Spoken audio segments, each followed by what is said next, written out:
Shalom, Bapak Ibu, Saudara yang dikasihi Tuhan Yesus. Malam ini kita bersama-sama belajar merenungkan firman Tuhan. Karena melalui firman Tuhan, kita dapat dituntun, diberi pengertian, sehingga kita tahu apa yang menjadi kehendak Tuhan di dalam hidup kita. Sebelum merenungkan firman Tuhan, mari kita berdoa terlebih dahulu. Terima kasih Tuhan buat hari-hari yang kami lewati. Engkau selalu ada dalam hidup kami dan Engkau selalu menyertai hidup kami. Kiranya tuntun hidup kami melalui kebenaran-Mu. Sebentar kami akan mendengar firman-Mu, urapi setiap kami, berkati setiap kami, sehingga kami boleh membuka hati buat firman-Mu. Terima kasih Tuhan, terima kasih. Di dalam nama Tuhan Yesus, kami mengucap syukur dan berdoa. Amin. Tema renungan yang akan saya bawakan malam ini yaitu tentang bagaimana kita mendapat perkenanan dari Tuhan. Jadi, bagaimana kita hidup dapat berkenan kepada Tuhan. Nah, di dalam kehidupan sehari-hari, apakah yang kita lakukan ini dapat dipertanggungjawabkan kepada Tuhan?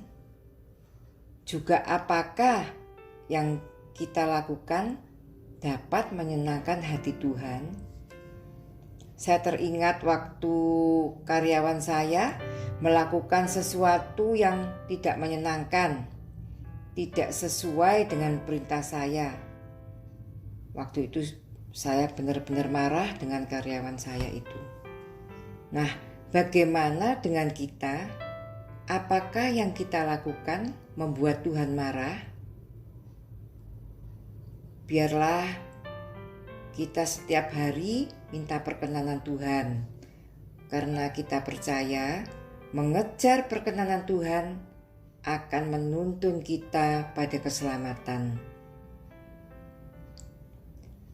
Hidup berkenan kepada Tuhan itu berarti kita harus mau melakukan apa yang Tuhan mau.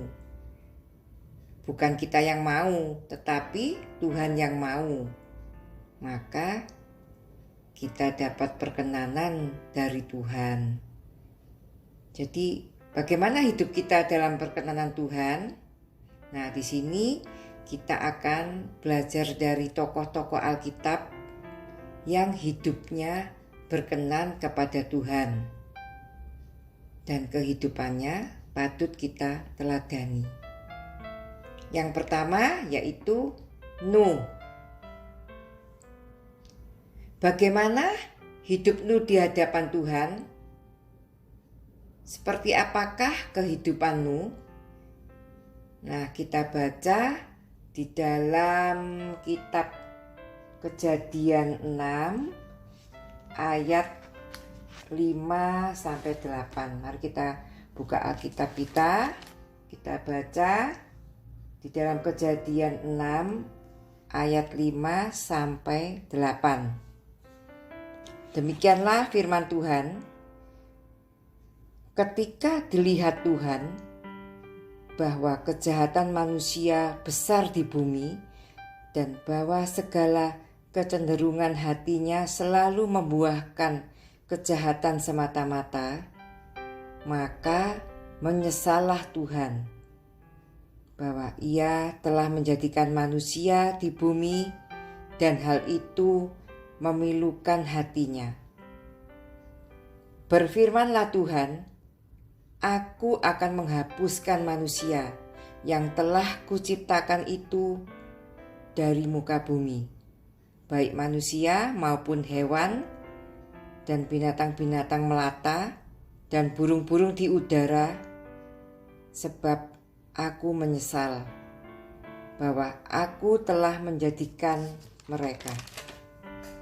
Tetapi Nuh mendapat kasih karunia di mata Tuhan. Di sini diceritakan bagaimana kejahatan manusia pada zaman Nuh. Dan Tuhan melihat betapa jahatnya hati manusia sehingga mereka tidak lagi mengindahkan Tuhan. Dan kejahatan manusia itu terus berlanjut.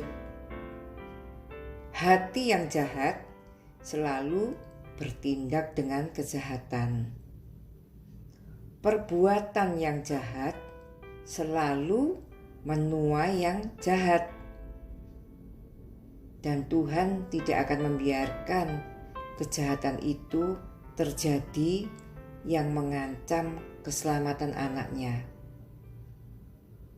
Tuhan akan menghentikan dengan caranya sendiri. Di dalam ayat 8 dikatakan, tetapi Nuh mendapat kasih karunia di mata Tuhan. Di tengah-tengah manusia yang jahat ini, ada seseorang yang mendapat kasih karunia di mata Tuhan, yaitu Nuh. Dimana ketika Tuhan tidak menghukum umatnya ya, Nuh mendapat kasih karunia dari Tuhan. Berarti Nuh berkenan di hati Tuhan. Nuh mendapat perkenanan dari Tuhan. Mengapa Nuh berkenan di hati Tuhan? Kita baca di ayat 9, di Kejadian 6 ayat 9 dikatakan, Nuh adalah seorang yang benar dan tidak bercela di antara orang-orang sezamannya. Dan Nuh itu hidup bergaul dengan Allah.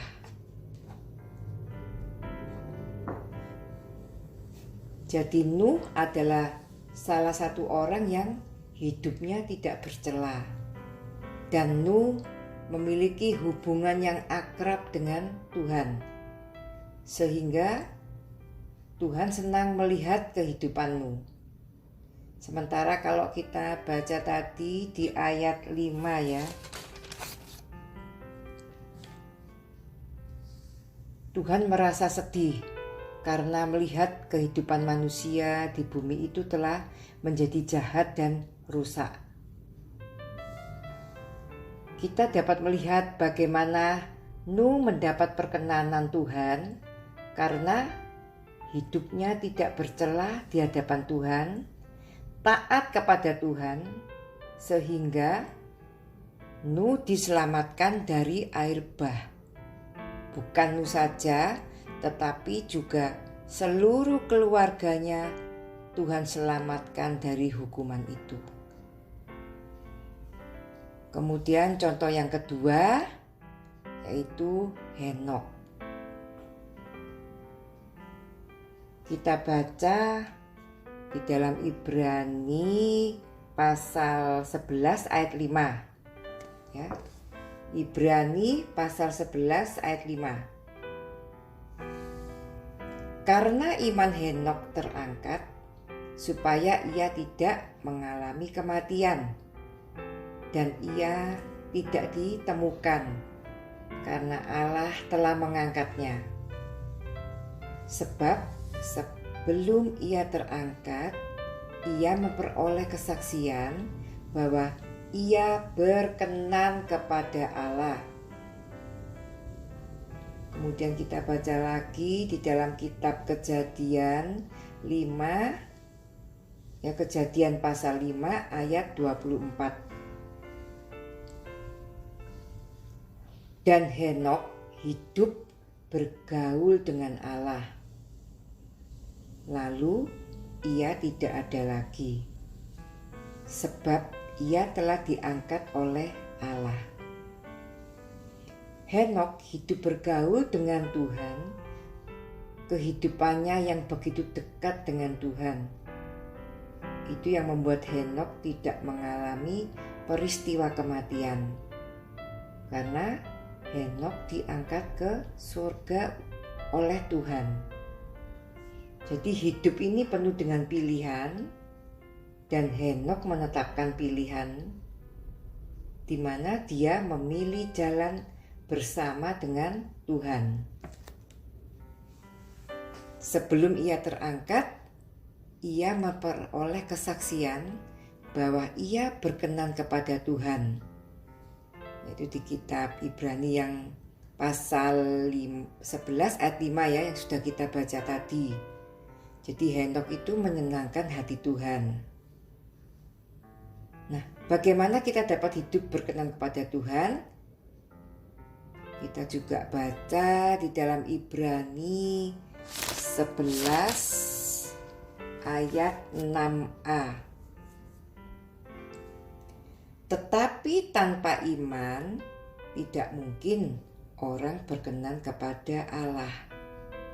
Jadi rahasianya itu ada pada iman. Kita harus memiliki iman. Apakah kita ingin iman kita dapat menyenangkan hati Tuhan? Kemudian contoh yang ketiga, Daniel. Kita pasti semua udah tahu ya cerita tentang Daniel yang dilempar di gua singa. Itu dapat kita baca di dalam kitab Daniel pasal 6 ayat 1 sampai 24. Tapi ini tidak saya baca semua, tapi saya ambil Daniel pasal 6 ayat 8 dan ayat 11. Kita baca ayat 8 dulu. Semua pejabat tinggi kerajaan ini, semua penguasa dan wakil raja, para menteri dan bupati telah mufakat supaya dikeluarkan kiranya suatu penetapan raja dan ditetapkan suatu larangan agar barang siapa yang dalam 30 hari menyampaikan permohonan kepada salah satu dewa atau manusia, kecuali kepada tuanku, ya raja, maka ia akan dilemparkan ke dalam gua singa. Kemudian ayat 11, demi didengar Daniel bahwa surat perintah itu telah dibuat, pergilah ia ke rumahnya. Dalam kamar atasnya ada tingkap-tingkap yang terbuka ke arah Yerusalem. 3 kali sehari ia berlutut, berdoa, serta memuji Allahnya seperti yang biasa dilakukannya. Jadi Daniel ini luar biasa ya. 3 kali sehari ia berlutut, berdoa untuk memuji Allahnya. Nah, Daniel adalah pribadi yang mengasihi Tuhan. Ia bergaul akrab banget ya sama Tuhan. Jadi Daniel adalah orang yang taat dan hidup di dalam kebenarannya. Di dalam kebenaran Tuhan. Tapi harus kita ingat, Daniel pun gak luput sama yang namanya masalah. Jadi ada orang-orang yang iri sama dia. Mereka menghasut Raja Darius supaya bikin peraturan ya, dimana setiap orang yang dalam 30 hari menyampaikan permohonan pada salah satu dewa atau manusia, kecuali pada raja, maka bakal dilempar ke gua singa. Nah, meski peraturan itu keluar, apa yang dilakukan Daniel? Nah, Daniel tetap saja berdoa sama Tuhannya. Daniel sadar akan konsekuensinya, tapi dia tetap melakukan apa yang benar sesuai yang ia percaya dan yakini. sehingga Daniel dibuang ke gua singa.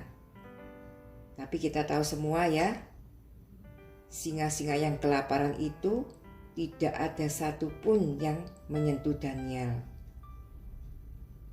Karena Tuhan mengutus malaikatnya untuk mengatup mulut singa-singa itu. Jadi kebenaran tetaplah kebenaran. Kalau melakukan hal yang benar dan hidup sesuai dengan kebenarannya, maka kebenaran itu akan muncul bagi kita. Kita percaya bahwa seorang yang diperkenan oleh Tuhan adalah seorang yang mendapat perlakuan istimewa dari Tuhan. Jadi Tuhan itu akan memberi perhatian khusus kepada orang-orang itu.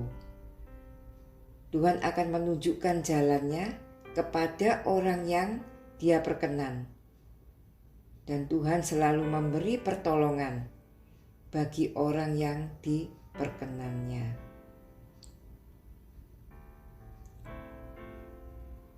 Mari kita teladani apa yang dilakukan oleh Nuh, Henokh, dan Daniel yang selalu bergaul dan berjalan bersama Tuhan. Apa yang dilakukan dapat menyenangkan hati Tuhan. Dan di situ ada penundukan diri atas perintah Tuhan.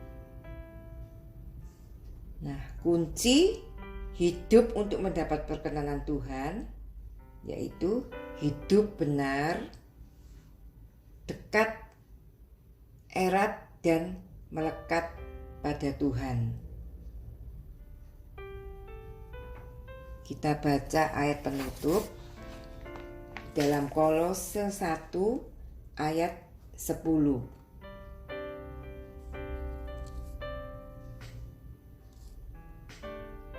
Sehingga hidupmu layak di hadapannya serta berkenan kepadanya dalam segala hal, dan kamu memberi buah dalam segala pekerjaan yang baik dan bertumbuh dalam pengetahuan yang benar tentang Allah.